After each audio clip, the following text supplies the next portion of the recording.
একটা মুসলমানের ছেলে, হিন্দুর ছেলে নয় কিন্তু মুসলমানের ছেলে, আমাদের জন্য একটা গান লিখে গেছে।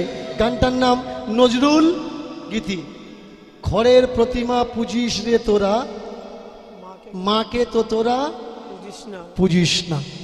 খড় মাটি দিয়ে আমরা মা পূজা করি, কিন্তু যিনি আমাদের জন্ম দিয়েছেন সেই মাকে কিন্তু আমরা কেউ পূজা করি না। আসল সত্য কোনটা? পূজা মানে বাইরের জগৎ, পূজা মানে বাইরের জগৎ নয়, পূজা মানে ভিতরের জগৎ। মা কালীর নাম করে পূজা করি। আর একটা ছাগলের বাচ্চা তাকে ধরে এনে বলি দিই, বলি মা নাকি খায়? বলুন তো, যে মা হয় সে অন্যজনার ছেলের রক্ত কখনো খায়? মারছিস তোরা, খাচ্ছিস তোরা, আর দোষ দিচ্ছিস কাকে? মাকে। পূজারি বলে দিচ্ছে বড় বোতল লাগবে। কে? মার ভূত পেত খাবে। মার ভূত পেত গুলোকে যে পূজা করছে সে আগে 2 গ্লাস মেরে নিচ্ছে। এটা নাকি কারণ বাড়ি। কারণ কারণ বাড়ি। আগে বুঝতে হবে এর নাম পূজা নয় ভাই, এই বাইরের যে আড়ম্বর একে পূজা বলে না। পুরোপুরি পূর্ণতা পাওয়া, যারা পুরো যারা হওয়া, পূর্ণতা পাওয়া, আত্মসিদ্ধিকে পূজা বলা হয়। ভাই তোমরা বলি দেবো বলছো, ঠাকুরের কাছে মানত করছো, ঠাকুর এই কাজটা করে দাও, জোড়া পাঁটা দেবো, ঠাকুর এই কাজটা করে দাও, মোষ বলি দেবো, ভয়সা বলি দেবো। আরে ভাই কখনো বলো না যে ঠাকুর এই কাজটা করে দাও, কেউটে সাপ বলি দেবো? বলো কেউটে সাপ বলি দেবো? বলে দাও ঠাকুর বাঘের বাচ্চা বলি দেবো। যে ধরতে যাবে সেও ঠিক পাবে, আর যে বলি দিতে যাবে সেও ঠিক পাবে। কানমোলা খেয়ে নেবে জীবনে, ও আর বলি দেবো? কেউ একটু সব ছেড়ে দাও না, দাও না, দেখি বলি দেবো, দেবে না কেন? যে হাঁস প্যাক প্যাক করে কামড়ায় না, আমরা হাঁস বলি দিচ্ছি মনসা পূজার সময়। ছাগল যে নিজেকে রক্ষা করতে পারে না, সব থেকে দুর্বল জাতি, তাকে বলি দিচ্ছি। এই বলির মানে কি পূজা? পূজাতে কি চায়? পূজাতে বলি চায়। হ্যাঁ বলি চায়, মা বলি চায়। বল অবশ্যই বলি, বলি মানে वचन। वचन लो, आज से बुरा काम नहीं करोगे। वचन मांगते हैं माँ, किसी का खून और मांस नहीं मांगते हैं। যারা প্রয়াগে গেছেন, কাশীতে গেছেন, দেখবেন একটা ফল দিয়ে আসা লাগে, আর সেই ফলটা সে সারা জীবন খেতে পারে না। এবার কে কি দিয়ে আসে? যারা সুগারের রুগী তারা বলে শতখানেক চিনি কিনে দিয়ে যায়। কারণ আমি তো এমনি চিনি খেতে পারবো না, প্রয়াগে যখন এসছি চিনি দিয়ে দিই। যারা সুগারের রুগী তারা অসুগল্লা ধরিয়ে দেয়। এই যে বচন, কথা দেওয়া, এই সত্যটা আমরা জানি না। এই সত্যগুলো জানাবে কারা ভাই? যারা ধার্মিক। আপনারা জানেন না, আপনারা টাকা দিয়ে আমাদের মতো কীর্তনিয়া নিয়ে আসছেন। আর সেই জায়গায় যদি আমরা জানি তবে তো আপনাকে জানাবো। আমি যে কীর্তনিয়া, কীর্তন শিখেছি, আমার গুরুদেবের থেকে 4 পাতা লিখে দিয়েছে, সেই 4 পাতা মুখস্থ করে মিউজিক স্টাফ ফিটিং করে নিলাম। এই কথা বলবো, ইশারা করব, তুই দাদরা বাজাবি, আর ওর বলে দিলাম এই গান, তারপরে তুই টান মারবি। এর নামই কীর্তন, যেটা রিহার্সেল করে হয়। এরা কি করে ধর্ম রক্ষা করবে? এরা কি করে জগৎকে রাস্তা দেখাবে? আমাকে অনেকে বলে যে বাবা আপনি বড় তাল জানেন। সেদিন এক কীর্তনী আমায় বলছিল আপনি বড় তাল গাইতে জানেন? আমি ওকে বলি যে আমি 2টো মিউজিক স্কুল চালাই। আমি ধ্রুপদী শিখেছি, ঠুমরি শিখেছি, ধ্রুপদী টপ্পা শিখেছি। আমি 48 মাত্রা 64 মাত্রার একতাল গাই। তোর বাপ ঠাকুরদারা না জানে তার থেকে বড় তাল গাই।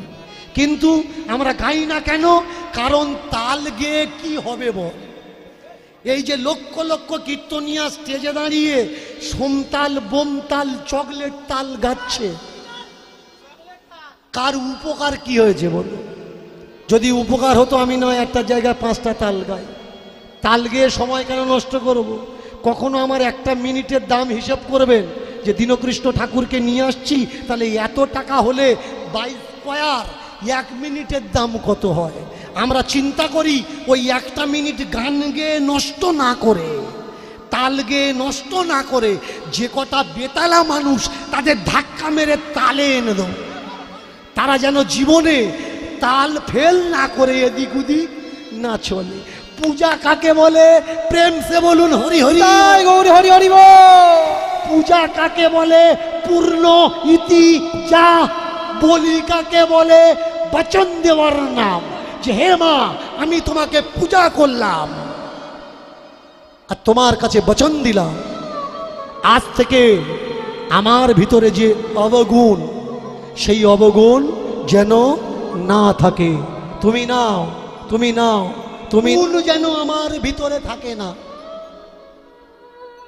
যে পূজারীকে স্থির করেছে পূজা করার জন্য, সেই পূজারীটা চমৎকার মন্ত্র জানে না। ব্রাহ্মণ কে? কে ব্রাহ্মণ?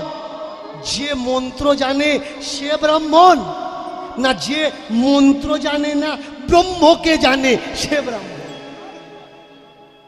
আগে বোঝা লাগবে যে ব্রাহ্মণকে। যে অনেক মন্ত্র জানে ও ব্রাহ্মণ নয়, যে এক ব্রহ্মকে জানে সেই ব্রাহ্মণ। পূজা মন্ত্রতে মাইনে রাখে না, পূজা মাইনে রাখে ভক্তিতে, শ্রদ্ধাতে, বিশ্বাসে, ব্রহ্মতে, যে তুমি ব্রহ্মতে কতটুকু বিশ্বাসী। যে ব্রহ্মে বিশ্বাসী তিনি হলেন ব্রাহ্মণ। আর যে অনেক মন্ত্র জানে ও তো পণ্ডিত, ওকে ব্রাহ্মণ বলে না। বামা খ্যাপা কটা মন্ত্র জানতো? রামকৃষ্ণ কটা মন্ত্র জানতো? তৈলঙ্গ স্বামী কটা মন্ত্র জানতো? মাকে প্রসাদ দিয়ে বলতে, এ মা খা, খা না মা খা। ও খাবি নে, আমার হাতে খাবি নে। এই যে শুদ্ধ ভক্তি, এতে কি মন্ত্রের দরকার হয় গো? যারা বলে সংস্কৃত না বললে নাকি ঠাকুর খায় না, আমি বলি ওরম ঠাকুর পূজা করার দরকার নেই। আমি ভাই বাঙালি, আমি কোনো সংস্কৃত ভাষী মানুষ না। আমি সেই ঠাকুরকে পূজা করব যে আমার কথা বুঝতে পারবে, আমার দুঃখ বুঝতে পারবে, আমার যন্ত্রণা বুঝতে পারবে। তা না হলে যদি আমি ডাক্তারখানায় যাই, গিয়ে দেখলাম ইংরেজ ডাক্তার, ইংরেজ ডাক্তার, গিয়ে বললাম যে ডাক্তার বাবু মাথায় যন্ত্রণা করছে, সে বলছে পেন পয়েন্ট, পেন পয়েন্ট। আমি ইংরেজি জানি না, আমি বললাম pen head point, head point, হেডে পেন হচ্ছে। সে বুঝে নিল হেডে পেন হচ্ছে। এখন বডির ভিতরে কতগুলো হেড আছে তার ঠিক আছে? কোন হেডের যন্ত্রণার ওষুধ ইঞ্জেকশন কোন হেডে ঢুকিয়ে দেবে? তাহলে যারা সংস্কৃত বলা জানা ঠাকুর, যারা বাংলা বোঝে না, ও তো হেড পয়েন্টের ব্যাপার, অন্য পয়েন্টে ইঞ্জেকশন চলে যাবে। ভাই আমি সেই ডাক্তার দেখাবো যে ডাক্তার বাংলা বোঝে, সে ডাক্তার আমি দেখাবো না যে বাংলা বোঝে না। সেই দেবদেবীকে আমি পূজা করব যে মন্ত্র দিয়ে মাইনে রাখে না,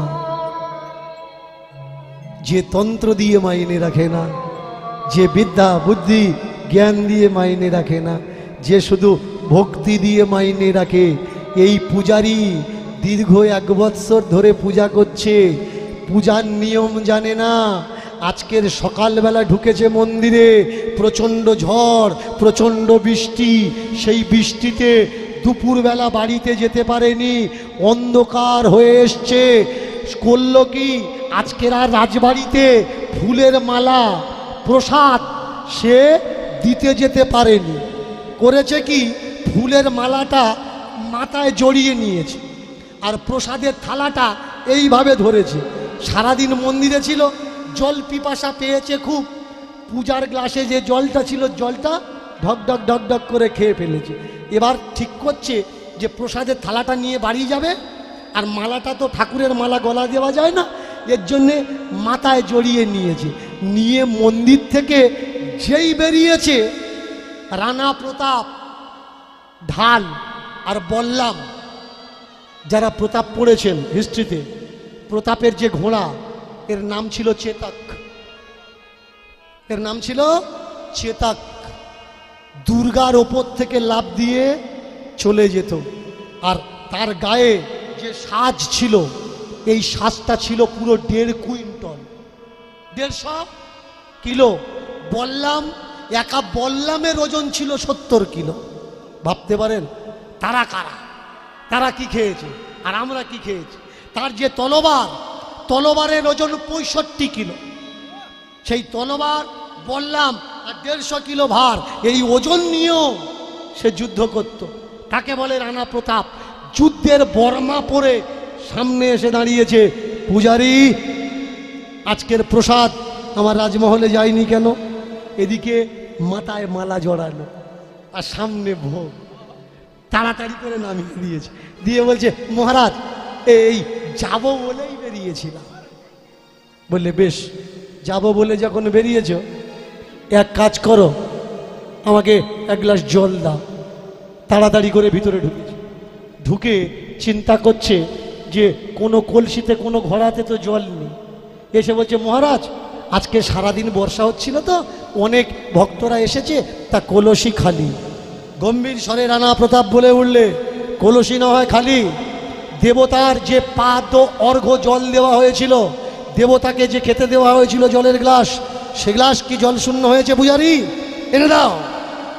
পূজারি চিন্তা করছে, সর্বনাশ, তো আমি খেয়ে ফেলেছি, এখন দেব কি করে? এই যে মিথ্যা, বলবো কি করে?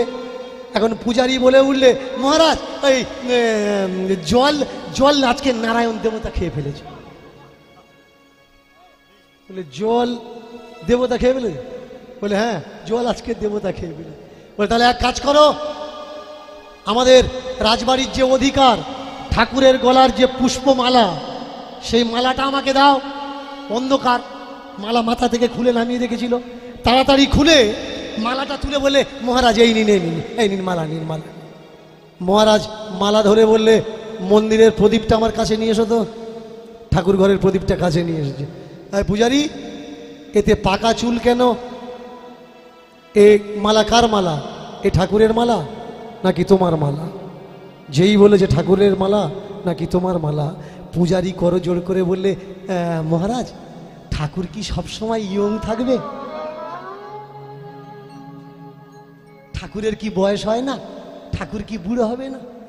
এই কে আছিস? মন্দিরের দরজা বন্ধ কর।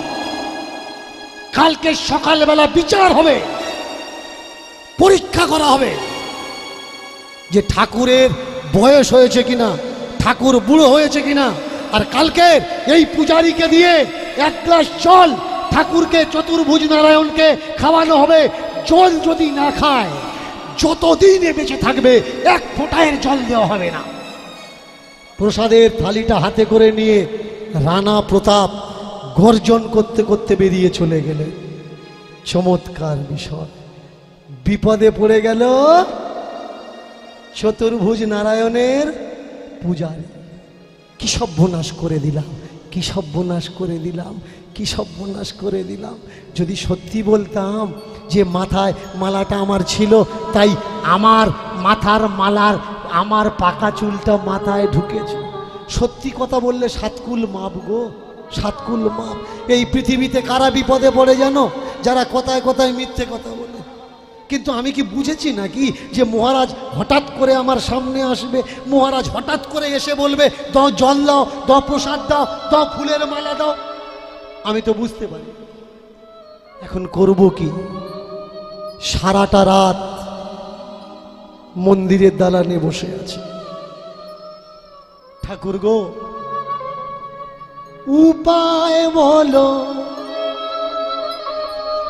ও নারায়ণ, করি কি এখন। মানুষের কাছে যখন সব রাস্তা বন্ধ হয়ে যায় তখন একটা রাস্তা খোলা থাকে, সেটা হচ্ছে ঠাকুর, সেটা হচ্ছে ভগবান। আর আমরা মানুষ যখন আমাদের টাকা থাকে পয়সা থাকে তখন কিন্তু আমরা ঠাকুর বিশ্বাস করি না, তখন ডাক্তার ডাক্তার ডাক্তার। আর যেই ডাক্তারে সব টাকা খেয়ে নেয় নিয়ে বলে এ আর বাঁচবে না, এবার আত্মীয় বন্ধু বান্ধব তারা বলে ডাক্তার, সে ছাড়া আর কোনো রাস্তা নেই। এখন সে বাঁচালে তবে তুই বাঁচবি, আর সে মারলে তবে তুই মরবি। নারায়ণকে সারা রাত ডাকছে, নারায়ণ তুমি আমাকে রক্ষা করো, তুমি আমাকে রক্ষা করো, তুমি আমাকে রক্ষা করো। আমি তো মন্ত্র জানি না, আমি তো পূজা জানি না, আমি তো পাঠ জানি না, আমি তো সেই ব্রাহ্মণ নয়, তবে কি তুমি আমার বদলা নিচ্ছ? তবে কি টাইমে টাইমে খেতে দিতে পারিনি বলে তুমি আমার পরীক্ষা নিচ্ছ? তবে কি তোমার আরতি করতে পারিনি বলে তুমি কি আমার সমস্যায় ফেললে? নানান প্রশ্ন মাথায় উঠে আসছে। যখন মানুষ বিপদে পড়ে তখন সে বুঝতে পারে না তার বিপদটা এলো কি কারণ। এ আজকে কোথায় না ছুটে গতদিন সারাদিন তো মন্দিরে ছিল, আজকে সারাদিন আর সারা রাত, পুরো রাতটা মন্দিরে ঠাকুরের দিকে পিছন করে আর দরজার দিকে পা করে বসে আছে।